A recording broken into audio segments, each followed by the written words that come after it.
Alors, je vais faire ici une vidéo qui va concerner donc un bénéfice et une perte. Je vais faire un bénéfice et une perte versus bilan. Versus bilan, donc bénéfice. Alors, vous savez très bien que le bénéfice, ça se travaille avec les comptes de résultats, hein. Mais malgré tout, ici, je vais bien montrer là, un bénéfice versus bilan. Alors, bien sûr, dans les comptes de résultats, si on a trop de charges par rapport au produit, les comptes de résultats qui sont les comptes de gestion, si on a trop de charges, les charges comptent 6 et produits comptent 7, si on a trop de charges par rapport au produit, ben, on fait des pertes. Maintenant, si on a trop de produits par rapport aux bénéfices, trop de produits par rapport aux charges, on fait des bénéfices. Donc, on peut faire soit des bénéfices ou des pertes. Bon, maintenant, on peut avoir un solde nul, ça peut arriver, ça peut arriver. Mais, en tout cas, tout ce que je peux vous dire, enfin, une balance nulle, c'est ça que je veux dire, une balance équilibrée, autant de charges d'un côté qu'autant de produits, mais c'est plus rare, puisqu'on a souvent un contrebalancement d'un côté ou de l'autre. On fait soit des charges, plus de charges que de bénéfices, ou plus de charges par rapport aux produits, ou plus de produits par rapport aux charges. Voilà, c'est un fait balancier. Pour les comptes de charges, qui sont les comptes de gestion. Voilà. Par contre, pour le bilan, là, à ce moment-là, on a une balance parfaite, hein, on a un équilibre parfait. L'actif est égal au passif. Ça, vous le savez très bien. Voilà. Mais je veux voir un bénéfice versus bilan. Donc, normalement, ça se travaille dans le bénéfice, ça se travaille au niveau des comptes de gestion voilà, au travers des comptes de charges et de produits, dans des comptes de gestion. Mais ici, je vais le faire au travers d'un bilan. Alors, je veux aussi bien faire un bénéfice qu'une perte pour montrer comment ça se passe versus bilan. Versus bilan. Version bilan et non pas version. Voilà. Vous savez très bien que ça se travaille dans les comptes de gestion. Voilà. Mais c'est pour entrevoir la chose. Donc là, je vais entamer. Voilà, 1, 2, 3, 4, 5, 6. Je vais mettre un bilan.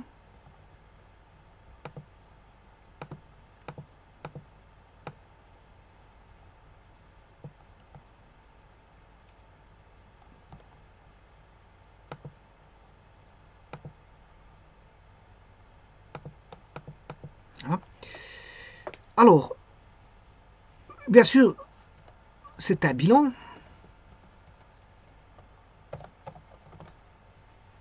avec l'actif toujours à gauche, le passif à droite. Alors, supposons que, bon, on ait des immeubles, des marchandises de départ, immeubles, patrimoine de départ en immeubles et en marchandises. Voilà. Bien sûr que de l'autre côté, on a le capital. On a des capitales. Capital des dettes court terme. Enfin, long terme. On a d'abord les longs termes. Et puis les courts termes. Puisque plus on descend vers le bas, plus on a du court terme. Dette court terme pour la partie droite. C'est pour la partie passif. Voilà. Alors, on a une situation de départ, je mettrai les chiffres par après. Supposons que l'entreprise, on va dire, vend. Bon, vend, ça rapporte. Quand vous faites des ventes, ça rapporte. Alors, elle va vendre au comptant. Comme ça, on a de l'argent directement. On n'a pas un crédit. On n'a pas, voilà, on n'a pas une créance. On n'a pas une créance vis-à-vis d'un client. Bah, on attend son paiement. Non, non on ne va pas attendre la créance parce que, attention, c'est bien d'avoir une créance client, mais le tout, c'est qu'il faut qu'il paye. Donc, s'il paye au comptant, c'est magnifique. Le meilleur moyen de paiement, c'est le comptant. C'est le comptant. Parce qu'on est sûr et certain qu'on a notre argent au moment même. Voilà. Euh, donc ici, je vais faire en sorte qu'il y ait voilà, une opération comptable. On va dire que l'entreprise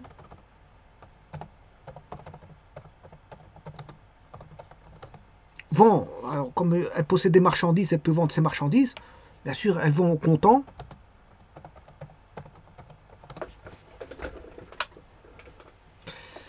Donc elle va vendre au comptant des marchandises qu'elle a achetées, on va dire, un certain montant, en faisant un bénéfice. Parce que bon, pour faire un bénéfice, il faut vendre plus cher que ce qu'on achète.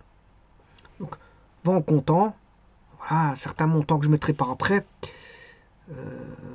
des marchandises qu'elle a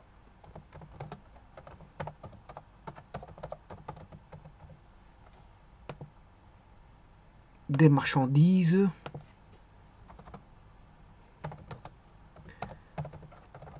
qu'elle a achetées un certain montant. Bon, le certain montant, bien sûr, il doit être pour faire un bénéfice. Il faut qu'elle vende plus que ce qu'elle a acheté, hein, comme je vous ai dit. Donc, qu'elle a acheté.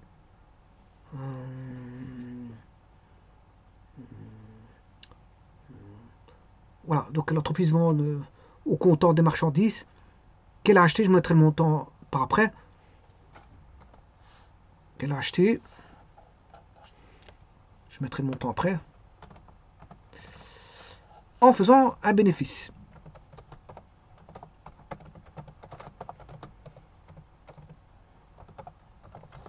Voilà. Et donc, je vais traiter ce cas-là. Donc, elle fait un bénéfice. Comment ça va se jouer sur le bilan?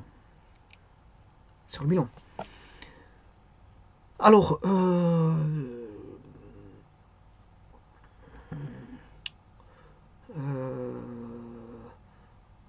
comment est-ce que je pourrais faire pour je vais faire la même chose. C'est en cas de perte. En cas de perte. Bon, dans un premier temps, je vais faire cet exercice de bénéfice.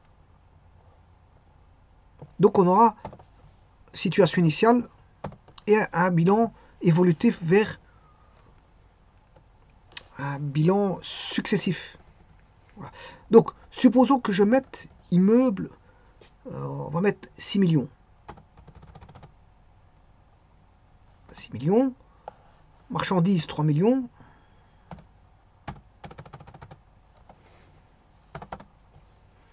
Le résultat, c'est la somme, celui-ci, plus celui-là. Voilà. Alors, bien sûr, je vais mettre retravailler les nombres avec séparateur de milieu. Voilà. Et bien sûr, mettre 6 millions, 3 millions pour obtenir 9 millions. Alors, je vais mettre en dette long terme 2 500 000. 2 500 000. Dette court terme, 2 millions, je vais mettre aussi 2 500 000. Voilà, et le capital, bon, je vais le calculer par après.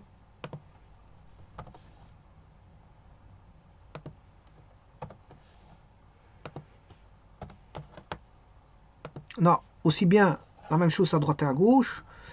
Donc c'est-à-dire qu'ici, bien sûr,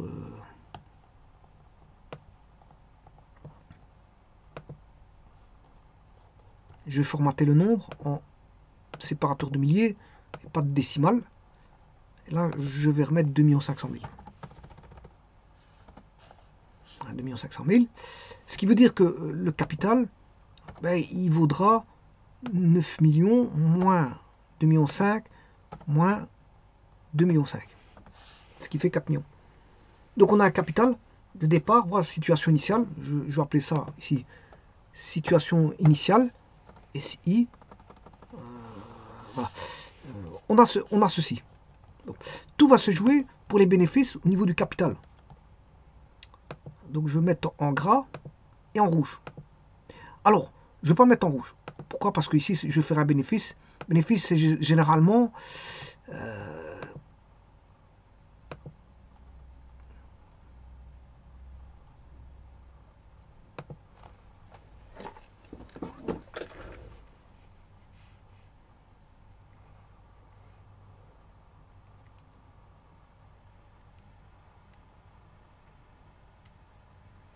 voilà un bénéfice. Je m'arrangeais pour avoir un bénéfice. Alors, donc l'entreprise vend au comptant. On va mettre un montant de... elle vend des marchandises au comptant qu'elle a acheté.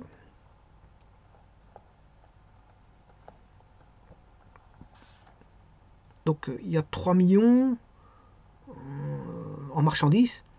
Bon, je vais le vendre. enfin, qu'elle a acheté 1 million.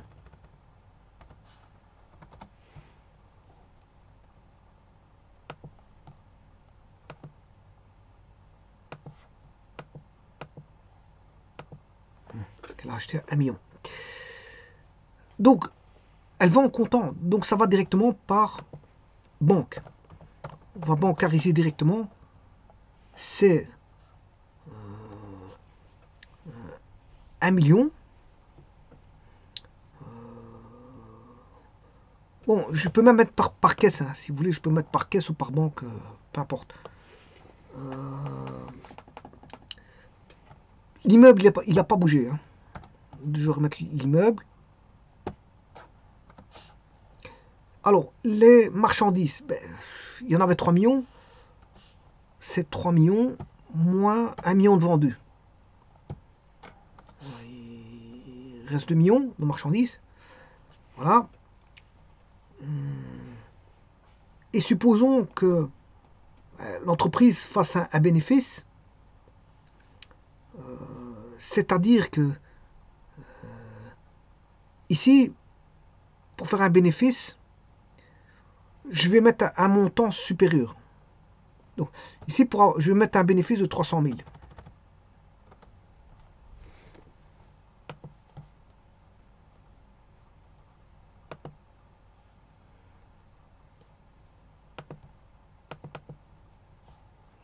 Je vais mettre un bénéfice de 300 000. Voilà. Donc, ce qui veut dire que la marchandise vaudra 1 million plus le bénéfice de 300 000.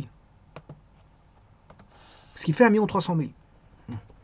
Alors, les dettes.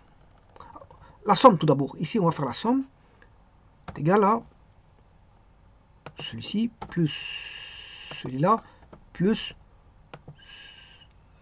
celui-là. 9 300 000. C'est normal parce qu'on a fait un bénéfice de 300 000. De l'autre côté, on aura aussi 9 300 000.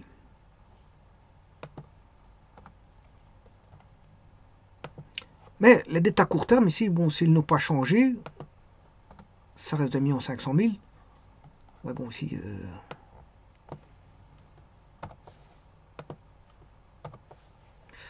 Les dettes à long terme, si ça n'a pas changé, voilà. Donc tout va se passer au niveau du capital.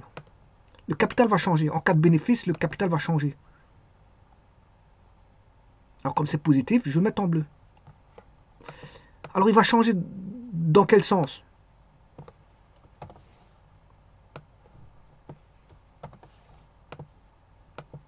Bien sûr, on va faire 9 300 000 moins 2 500 000 moins 2 millions. Voilà, le capital a augmenté. Donc on pourra parler de bénéfice. Alors, ça veut dire quoi? C'est aussi simple que ça. Hein. On a un bénéfice, pourquoi? Parce que le capital a augmenté. Ça veut dire que quand on a un bénéfice,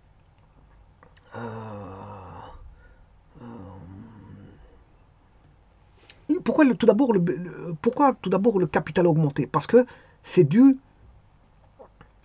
à, comment est-ce qu'on appelle ça? Le capital a augmenté parce qu'on a fait un bénéfice.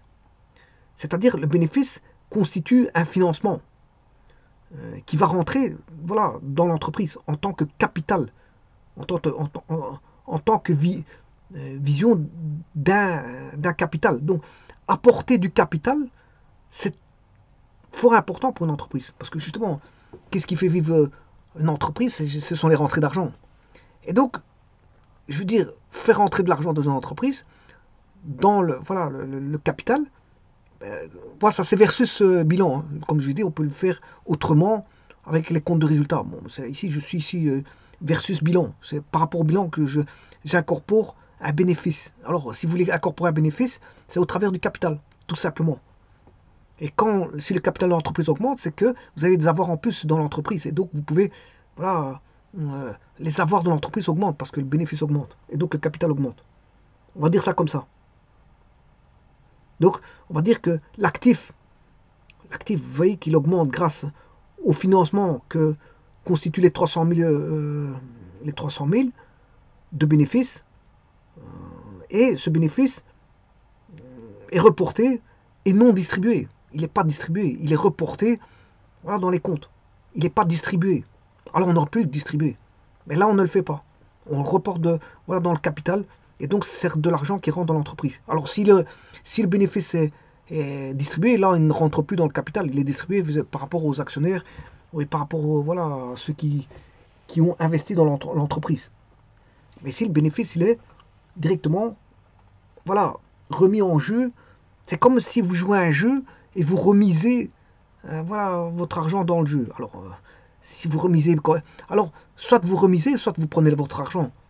Ou alors vous misez une partie, vous avez gagné de l'argent, vous remisez une partie et vous reprenez une partie de l'argent. Donc on peut reporter une partie du bénéfice et distribuer une autre partie. Ou on peut reporter tout et on distribue rien. Voilà, on va dire ça comme ça. Voilà. Et donc, généralement, les actionnaires, eux, ils veulent de l'argent. Bon, à la fin d'année, ils veulent qu'on leur distribue une partie. Voilà, ça va comme ça. Et s'ils ont mis de l'argent en tant qu'actionnaire, c'est pour que voilà, le bénéfice soit redistribué en partie. En partie, parce qu'il y a une partie qui est reportée à l'exercice suivant et une partie qui est distribuée. Alors il y a une partie qui va à la réserve. Une partie qui va à la réserve. Bon, on va dire ça comme ça. Bon, maintenant, voyons voir comment pourrait-on faire une perte. Une perte. Là, à ce moment, c'est moins souriant. Donc, c'est-à-dire que le capital va entamer. Là, à ce moment-là, pour faire une perte, je reprends tout ceci.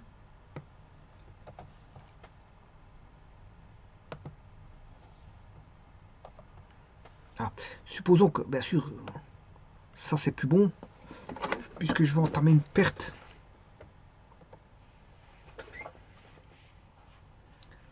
Alors,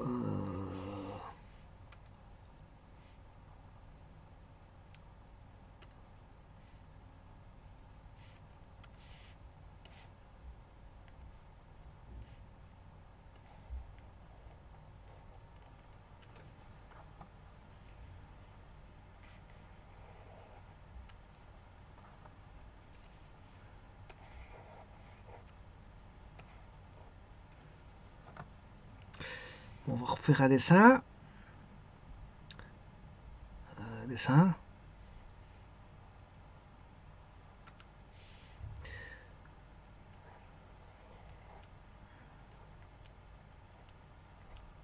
Voilà, une perte. Donc, je vais considérer que bon, j'ai 9 millions d'un côté.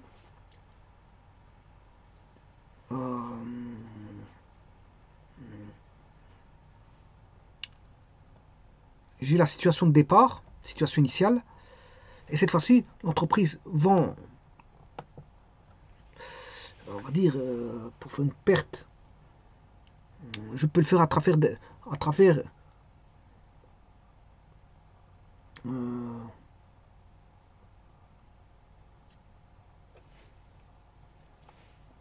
alors je vais essayer d'entamer le capital hein, dans un petit instant. Je suis en train de réfléchir comment ce que je pourrais faire. Capital, il est en début d'exercice de 4 millions.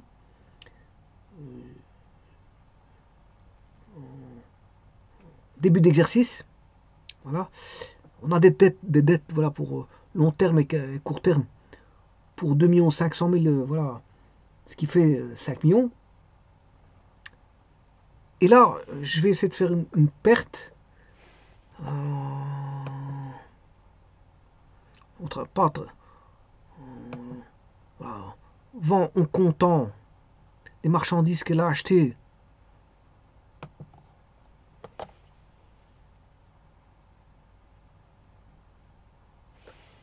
Un million en faisant une perte.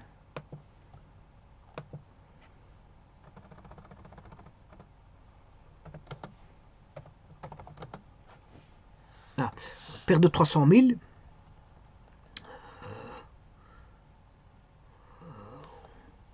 Bon, on va pas dire vend. Bon, comment est-ce que je pourrais faire une perte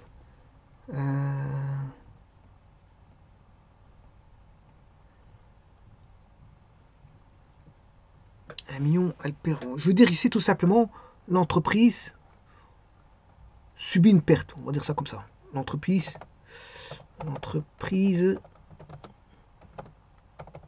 supporte une perte, on va dire de 1 million.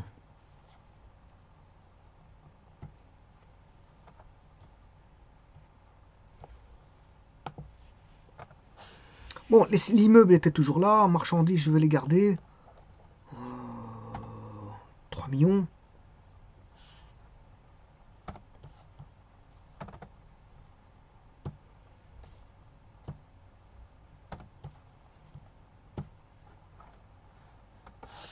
Voilà. Bon, s'il n'y a pas de transaction financière, voilà. Donc là, on a 9 millions. De l'autre côté, on doit avoir 9 millions. Et donc là, on a 4 millions. Bon, on revient à la situation de départ. Mais le capital subit une perte. Donc je vais lui enlever 1 million. Donc de ce capital de là, 4 millions, c'est égal à capital de départ moins la perte de 1 million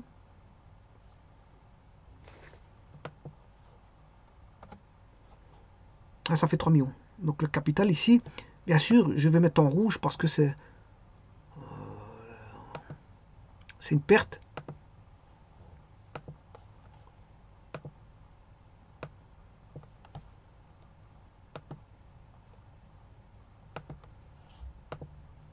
Le capital a diminué. Donc d'un côté, donc vous voyez que d'un côté, à gauche, le capital a augmenté. C'est très intéressant. Ça constitue un bénéfice. Par contre, sur la droite, on a une perte. Pourquoi? Parce que le capital a diminué. Les investisseurs devront supporter les pertes. Alors, bon, comme je vous ai dit, au niveau de la bénéfice, on peut voilà, reporter. On a le bénéfice, c'est-à-dire le reporter complètement et le remettre en jeu voilà, en tant que financement, un nouveau financement, voilà, un apport en capital, un nouveau financement dans l'entreprise, en réinjectant. Donc qu'est-ce qui peut être injecté dans l'entreprise? Voilà, les investisseurs peuvent mettre des actions en tant que capital, des actions boursières, voilà, des actionnaires peuvent voilà, faire des financements au travers des dettes de capitaux extérieurs, voilà, des dettes fournisseurs, etc. Mais aussi au travers de beaucoup de choses, des dons, des subsides, etc. On peut faire entrer du capital de cette façon-là. Mais aussi au travers de bénéfices. Une fois qu'il y a du roulement, on fait du roulement de bénéfices. Et si ça rentre, c'est chaque fois des financements qui rentrent grâce aux bénéfices, c'est des financements supplémentaires quand dans l'entreprise. Maintenant, les pertes, c'est autre chose. Le capital, là, il diminue. Alors, ne pas faire trop descendre le capital d'année en année, parce que si le capital se retrouve à zéro, c'est embêtant. Il n'y a plus de source de financement pour voilà, faire agir les moyens d'action. Je vous rappelle que le moyen d'action, c'est tout ce qui est actif.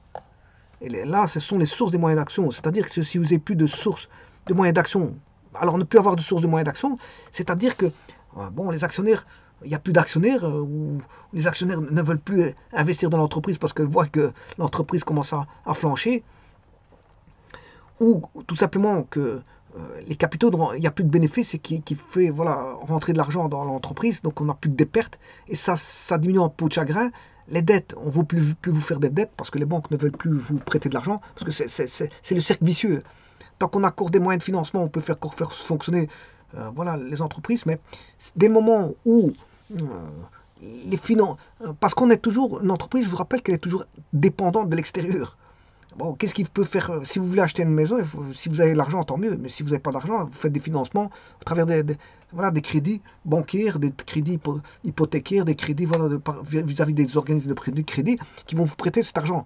Mais maintenant, si vous n'avez pas d'argent, vous ne savez pas rien acheter. Vous ne savez pas acheter. Une entreprise, c'est pareil. Si on lui bloque l'argent, on ne veut plus lui donner des dettes, des dettes parce qu'elle a beaucoup de dettes en jeu, on ne lui prêtera plus. On lui prêtera plus. On lui dirait, écoute, on t'a déjà donné assez, c'est suffisant.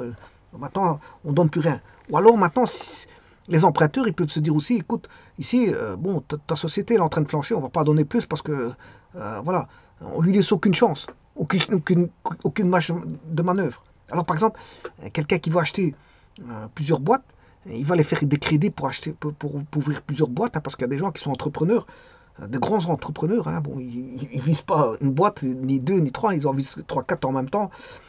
Voilà, on va dire ça comme ça. Bon, eux, ce qu'il leur faut, c'est de l'argent. Ils savent bien comment faire tourner les boutiques, comment, voilà, gérer, manager, comment, voilà, et ils en ouvrent trois quatre. Mais le problème, c'est que bon, si on lui donne des emprunts pour le premier projet, ça va.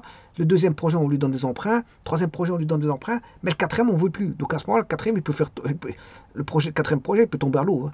Il ne va pas ouvrir d'entreprise pour le quatrième projet parce que là, il n'a pas les financements, je veux dire, nécessaires pour pouvoir euh, faire un quatrième projet. Donc il ne se verra voir que 3 projets sur 4.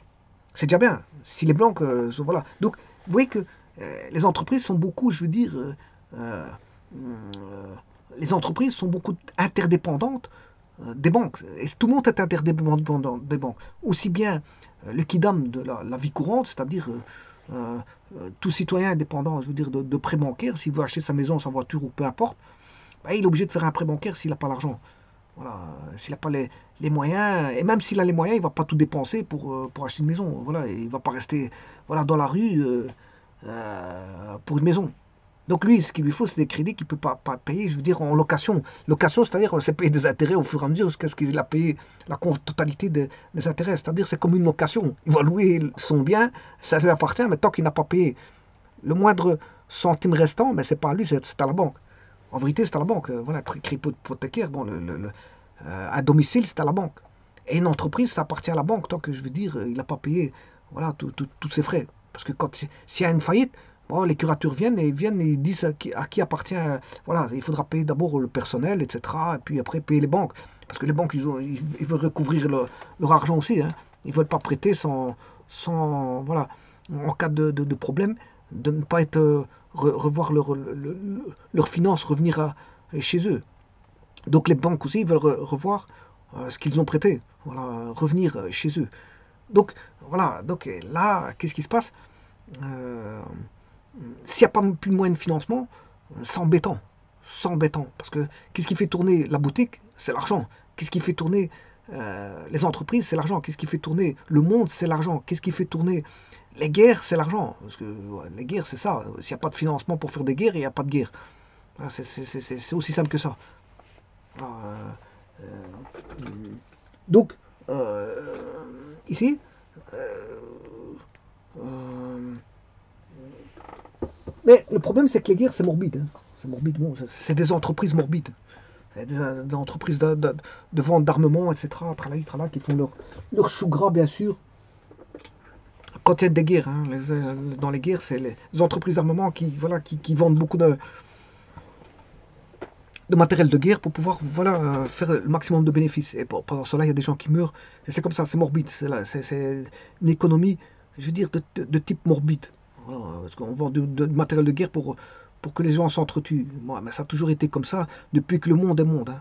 Voilà. Et alors, bon, quand un pays fait une guerre, il a besoin de financement pour faire la guerre, sinon il sera pas, il sera exsangue et il ne pourra plus continuer cette guerre. Et d'ailleurs, c'est comme ça que beaucoup de pays attendent comme des vautours qu'un pays tombe. C'est-à-dire qu'ils le mettent exsangue en lui prêtant plus quoi que ce soit jusqu'à 10, 15, 20 ans. Et puis après, au bout de 20 ans, c'est normal que le pays tombe parce qu'il est exsangue. Il ne sait plus payer ses fonctionnaires, il ne sait plus payer ses militaires, il ne sait plus rien payer et que le pays tombe. Donc ils le font tomber économiquement et non pas de manière, voilà, par voie de conflit.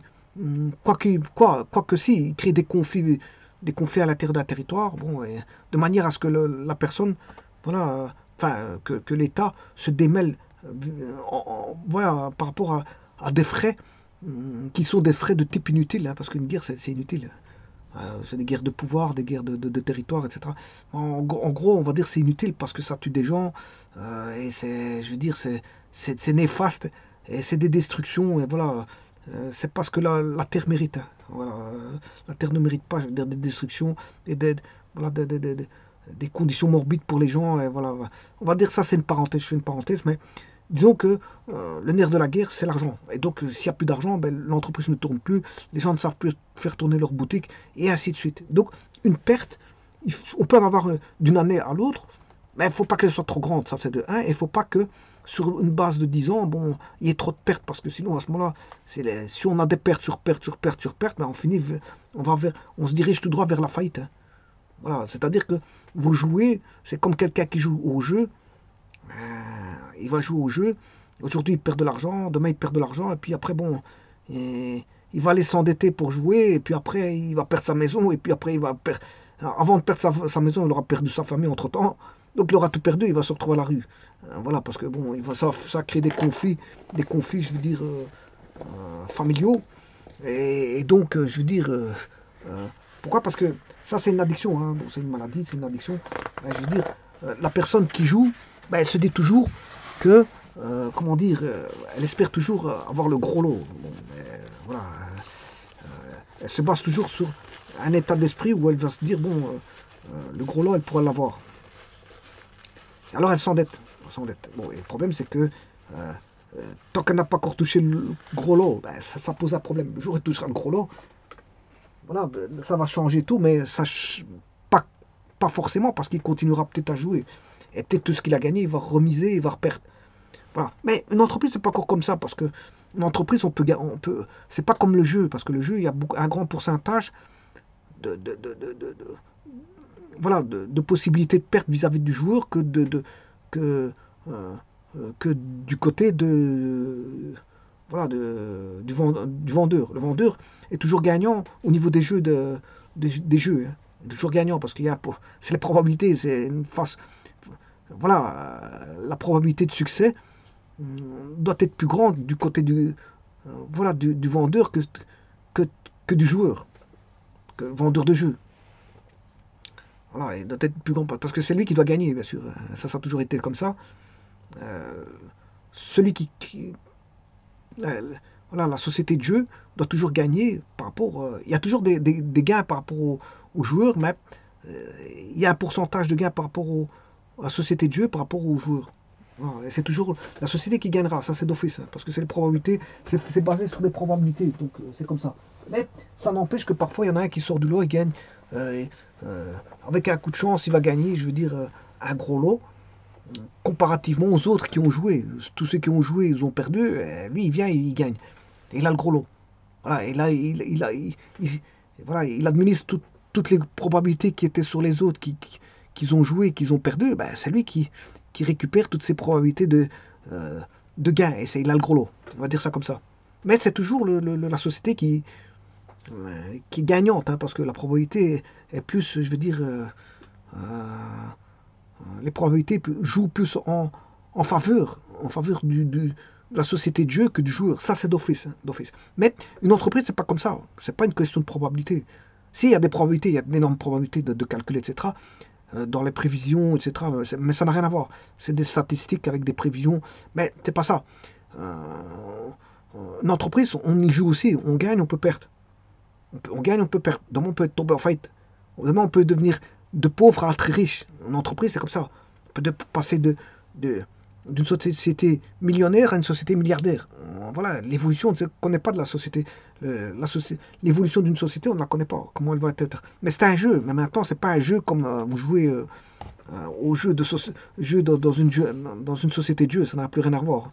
Parce que, bon, comme je dis, une société de jeu, il y a quelque chose qui ne va pas. C'est que la probabilité étant plus en faveur du côté voilà, de la société de jeu que du joueur. Par contre, quand vous faites une société, bah, il faut essayer de faire tourner la chance. C'est-à-dire qu'il faut, pour voilà, pousser la chance de votre côté, bah, il faut avoir un produit qui plaît.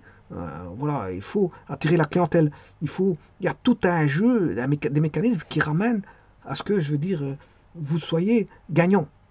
Voilà, pour ça, il faut du leadership au sein de la société, il faut des bons travailleurs, il faut de la compétence au sein de l'entreprise. Il faut une société honnête, sérieuse, et voilà,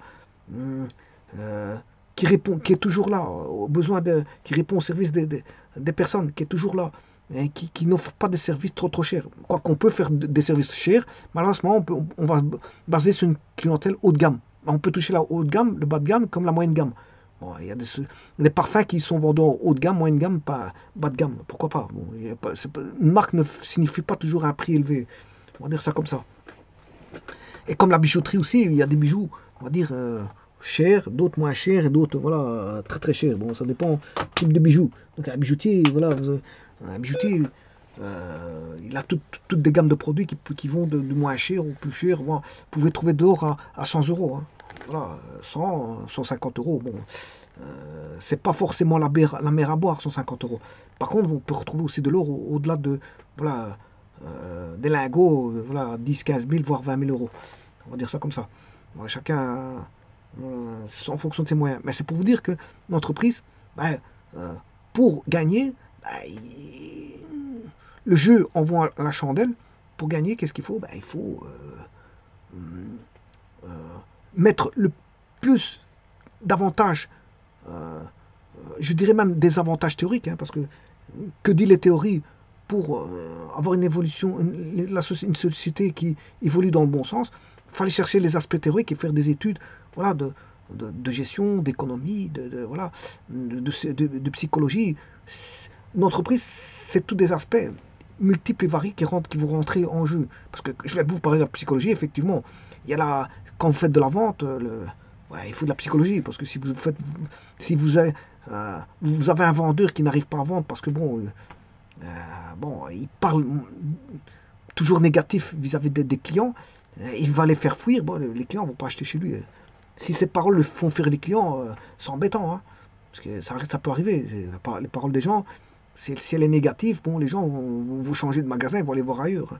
Voilà, donc il y a un aspect positif, enfin, il y a un aspect, dans la vente, il y a un aspect psychologique. Voilà. Traiter avec un client, il y a un aspect psychologique. On ne perd pas de tout et n'importe quoi avec un client. Voilà, au risque de le faire fuir. Un client, quand on a un client, il faut essayer de le garder et voilà, faire en sorte de activer ce qu'on appelle un processus d'achat. Activer un processus d'achat. Donc, qui sort du magasin en achetant. Qui sort du magasin en achetant et pas les mains vides. Et si vous faites ça avec tous les clients qui sont satisfaits en sortant du magasin, ben, voilà, vous avez un bon vendeur qui plaît, je veux dire, aux clients. Ouais, qui plaît aux clients. Donc, il y a un processus psychologique, un processus de culture d'entreprise, un processus de gestion, un processus de comptabilité. Il y a tous des processus qui rentrent en jeu dans le jeu des mécanismes de l'architecture de l'entreprise. C'est-à-dire qu'il y a d'abord un aspect théorique à mettre en œuvre, et puis après, il y a les épreuves véridiques, les épreuves qui se passent au jour le jour. Et alors, on essaye de se mettre en connexion avec l'aspect théorique, ou alors, si l'aspect théorique ne vous aide pas, à ce moment-là, bon, il faut du tact pour essayer de répondre au moment même à des réponses ciblées de type gestion, de type économique, de type, de tout type. Et de cette façon-là, je veux dire, si vous mettez en œuvre donc les aspects théoriques, je veux dire, du savoir-faire, du management, de la gestion d'entreprise, etc., ben, le jeu sera beaucoup plus simple pour être gagnant. Le jeu sera beaucoup plus simple pour être gagnant. Contrairement à la société de jeu qui, elle, gagne directement parce qu'elle a une probabilité en sa faveur qui est beaucoup plus grande. Vous, une société qui n'est pas un jeu d'entreprise, qui n'a pas de favoritisme pour ses gains, ben à ce moment-là, elle doit mettre tout en œuvre théoriquement, toutes les théories qui sont mises à l'épreuve, qui doivent être mises à l'épreuve pour essayer de gagner et mettre toutes ses chances pour gagner, c'est-à-dire pour faire du bénéfice. Gagner, c'est faire du bénéfice. C'est ça que je veux dire. Alors, éviter les pertes. Mais on peut toujours avoir des pertes. Hein. Bon, il y a aussi les aléas extérieurs qui font qu'on peut avoir des pertes. Bien sûr, il y a des aspects contrôle. On peut avoir des boutons de contrôle. Hein, on va dire ça comme ça.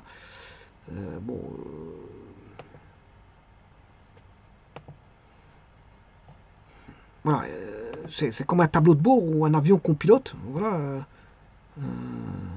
il y a tous des boutons. Voilà, vous manipulez les bons boutons pour que tout se passe bien. Vous faites un pilotage dans les meilleures conditions pour pouvoir naviguer, enfin pour pouvoir piloter. C'est plutôt un avion, c'est pas un bateau. J'aurais pu parler d'un bateau, mais si je parle d'un avion, ben, vous appuyez sur les bons boutons correctement en tant que personne, je veux dire, qui connaît, je veux dire, qui maîtrise, je veux dire, le pilotage et donc la manœuvrabilité, la conduite, la manœuvrabilité, voilà, de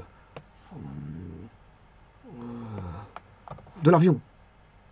C'est vous qui voyez comment manœuvrer, euh, dans quelle direction, euh, en faisant face bien sûr aux aléas climatiques, voilà, aux aléas, je veux dire, extérieurs, la pression, température, etc. extérieure. Voilà. Et donc, vous appuyez sur les bons boutons pour pouvoir, voilà, manœuvrer de la meilleure façon possible l'entreprise. Donc, quels sont les boutons qu'il faut manœuvrer? En sachant que, je veux dire, c'est multivarié, hein, je vous le dis tout de suite. Hein. Parce que, je rappelle qu'il y a l'aspect, les employés, peuvent avoir des problèmes avec des employés, bon, c'est une cause de problème. Il peut avoir des problèmes avec des ouvriers. Ouais, il ne faut pas que, voilà, les problèmes arrivent dans tous les postes de l'entreprise parce qu'à ce moment-là, au niveau du client, ça va se ressentir. Hein. Voilà, c'est les ouvriers ne sont pas pédagogues vis-à-vis des clients, de certains clients, ou si certains ouvriers se disputent alors qu'il y a un client qui est présent. Bon, c'est une mauvaise vue de l'entreprise par rapport à un client qui a besoin de certaines choses pour l'entreprise. Donc voilà, on peut avoir des finances voilà, au bon point ou finances, je veux dire, qui sont présentes en quantité ou pas, des moyens de financement en quantité, on peut avoir. Alors si on n'a pas beaucoup de financement, il faut faire très attention, il faut appuyer sur les bons boutons, c'est ça que je veux dire. Hein. S'il y a des conflits ouvriers au sein de l'entreprise, ben, vous devez appuyer sur les bons boutons. Ben, quand je dis appuyer sur les bons boutons, c'est prendre les meilleures solutions pour que, un, ça n'arrive plus, deux, je mette en garde le personnel ouvrier ou employé qui, voilà, qui viendrait déstabiliser, je veux dire, la bonne marche de l'entreprise. Parce que pour une entreprise marche, il faut que tout marche. Mais c'est pas toujours le cas. C'est pour ça que je dis je mets des boutons aussi. Voilà, c'est pour ça que je dis que je mets des boutons. Voilà. Et donc, il y a beaucoup d'aspects. Des aspects. Alors, si vous avez voilà, des connaissances théoriques, ben, vous pouvez déjà entrevoir certaines choses. Si vous avez de l'expérience, vous pouvez encore. Vous savez sur quel bouton appuyer. Si vous avez des aspects théoriques, vous savez sur quel bouton appuyer.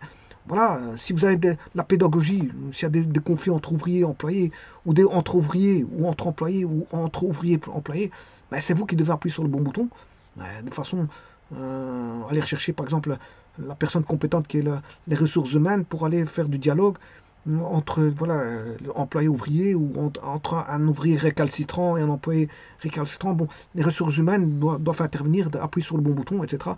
Donc les problèmes, voilà, des machines qui sont en panne, il faut appuyer sur le bon bouton pour pouvoir réparer ça tout de suite. Si vous avez des marchandises manquantes, ben, il faut vite faire des achats en urgence parce que peut-être que le lendemain ou dans 2 jours, il y a des clients qui arrivent. Vous voyez, il faut appuyer sur les bons boutons. Voilà. Il faut toujours être à la manœuvrabilité. Voilà. Demain, s'il y a voilà, une réunion d'actionnaires, pour ben, il faudra y participer, donc savoir ce qu'on va dire au niveau voilà, de la réunion. Voilà, en quoi tient la réunion, à quelle heure et de quoi il faudra parler, qu'est-ce qu'il faudra, je veux dire, amener comme point positif, c'est-à-dire appuyer sur les bons boutons pour dire qu'est-ce qu'il faut améliorer pour l'entreprise. Bon, on aura peut-être des réunions avec voilà, des chefs de projet, etc. Des chefs de projet. Et là aussi, il faudra appuyer sur les bons boutons pour pas que le projet, pour que le projet se mette voilà, en phase et que tout soit phasé et que voilà, que le projet se fasse voilà, comme convenu. Faire l'étude du projet comme il a été convenu enfin, étudier le projet, et quand le projet arrive, ben, essayer d'éviter par exemple les retards dans la fabrication de construction de certains points du projet. Voilà. S'il y a certains points du projet qui nécessitent de l'argent supplémentaire, ben, faudra revoir ça. Alors, l'argent qui sera demandé, c'est un peu partout, hein. Les ouvriers demanderont de l'argent, les employés demanderont de l'argent, les machines demanderont, je veux dire, des amortissements, d'achat de nouvelles machines, marchandises, il faut acheter les machines. Et voilà, les actionnaires vont vous demander les dividendes de fin d'année. Voilà, le projet, il y a un chef de projet qui va demander un peu plus parce que le projet bon, il est un peu plus coûteux que prévu. Donc, il faut manœuvrer correctement pour éviter des pertes. Voilà, manœuvrer. Et c'est un jeu multivariable, hein. Je pourrais rajouter encore des variables. Voilà, le projet, on va dire, les impôts qui arrivent tout d'un coup, voilà, qu'il faut payer les impôts. Voilà, il faut manœuvrer, voilà, et payer, faire face aux impôts, qui sont peut-être conséquents. On aura peut-être, je sais pas moi, il y aura peut-être des accidents, des imprévus, voilà. Et donc, il y a le prévu, on sait contrôler, c'est ça que je voulais dire, c'est pour ça que je parlais d'avion, de pilotage. Il y a des imprévus, mais il y a des prévus, des choses prévisibles, des choses imprévisibles, c'est ça que je veux dire. Il y a le prévisible, et à côté de ça, il y a l'imprévisible. Bon, ce qui est prévisible, on peut savoir répondre ou passer à côté, parce que bon, quand vous faites un test, un examen, vous passez un examen, c'est pas dit que vous allez réussir, même si vous connaissez votre matière, c'est pas dit que vous allez réussir. Bon, ce qui est prévisible, on peut y répondre si on a l'expérience, si on a voilà, l'expérience, avec des expériences, on peut répondre, mais parfois on peut passer à côté de ce qui est prévisible. Alors, ce qui est imprévisible, on va essayer de le contrôler. C'est pas forcément contrôlable. Ce qui est imprévisible, on va essayer de manœuvrer au mieux qu'on peut. Par exemple, un incident dans l'entreprise, on va vite essayer de répondre. Je veux dire, ça va avoir des dommages, hein. Donc, l'imprévisible, c'est des facteurs extérieurs qu'il faudra faire avec. Et donc, il faudra appuyer sur les bons boutons. Si vous essayez de, voilà, si c'est pas ces 3 boutons-là, vous retentez des autres boutons, voilà, et ainsi de suite. Je vous remercie.